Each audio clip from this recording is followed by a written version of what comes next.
apa yang harus kita lakukan agar bisa bangkit dan bersinar bersama dengan Kristus? Yang pertama, menyadari status atau hakikat kita. Bahasa lain bilang tahu diri.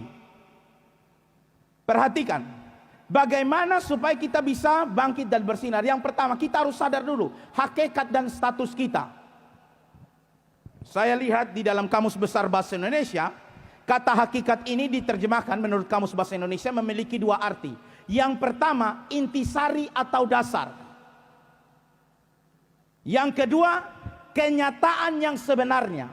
Jadi teman-teman muda harus tahu dulu, ketika saya menerima Yesus sebagai Tuhan dan Juru Selamat, ketika saya menjadi pengikut Kristus, ketika saya menjadi seorang Kristen, maka hakikat, maka intisari, maka kenyataan sebenarnya apa yang terjadi di dalam hidup saya ketika saya menerima Yesus sebagai Tuhan dan Juru Selamat. Ini harus kita sadar dulu. Kalau tidak susah.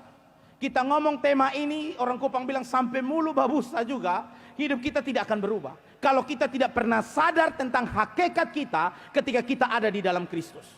Firman Tuhan berkata bahwa memahami hakikat ini merupakan sesuatu yang penting. Ya. Kenyataan kita setelah lahir baru, kenyataan kita setelah kita ada di dalam Kristus. Siapa kita sesungguhnya?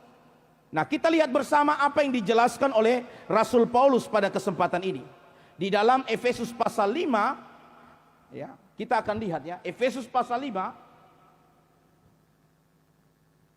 dari ayatnya yang ke-8 nanti sampai dengan ayatnya yang ke-16. Kita lihat bersama. Waktu kita menerima Yesus sebagai Tuhan dan Juru Selamat, ya. Kalau mungkin di gereja Katolik waktu kita mulai terima komuni, ya kan? Sambut baru. Saya kebetulan sekolah 10 tahun di sekolah Katolik. Di Kupang saya Santa Maria Goretti, Don Bosco, Giovanni. Tamat dari Giovanni baru saya pergi sekolah teologi di Malang.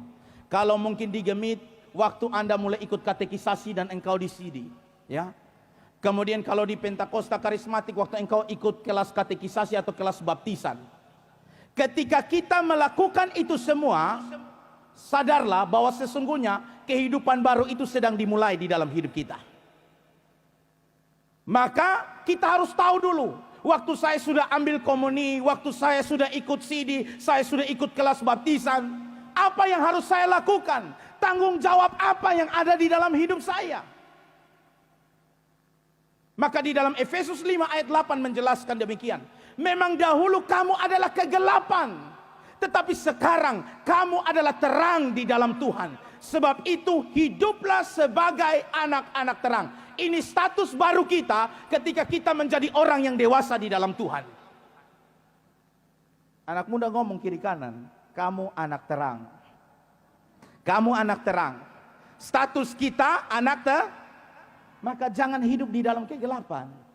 Supaya Anda bisa berbangkit dan bersinar. Hidupmu bisa menjadi berkat. Banyak kita yang tidak tahu bahwa ternyata ketika kita sudah ada di dalam Kristus, status kita adalah sebagai anak-anak terang.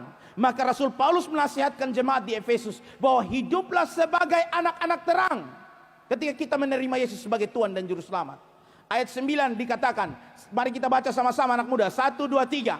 Karena terang hanya berbuahkan kebaikan dan keadilan dan kebenaran. Mau bangkit dan bersinar, ini malam renungkan baik-baik. Bepu hidup ini penuh dengan kebaikan atau kejahatan. Beta berlaku adil dalam hidup atau beta berlaku curang. Beta su hidup di dalam kebenaran atau bepung hidup hanya penuh dengan tipu muslihat. Kalau yang terjadi tidak ada kebaikan, keadilan dan kebenaran, maka percaya hidupmu gelap gulita. Karena Alkitab bilang apa? Anak-anak terang, kita yang hidup di dalam Tuhan, kita hanya berbuahkan atau menghasilkan kebaikan, keadilan dan kebenaran. Berbicara buah itu berbicara proses, bukan? Berbicara buah berarti apa? Sesuatu yang bisa dilihat dan dirasakan orang, betul tidak? Kita bisa sebut mangga ini masak kalau kita sudah lihat mungkin warna kulitnya kuning. Kita bisa sebut mangga ini manis kalau mangga itu sudah dipotong dan kita cicipi, betul tidak? Kehidupan kita pun demikian. Orang bisa tahu kita baik, orang bisa katakan kita ini adil, orang bisa katakan hidup kita di dalam kebenaran ketika orang melihat dan menyaksikan apa yang kita lakukan. Kalau tidak, kita hanya omong kosong. hidup kita tidak akan menjadi berkat.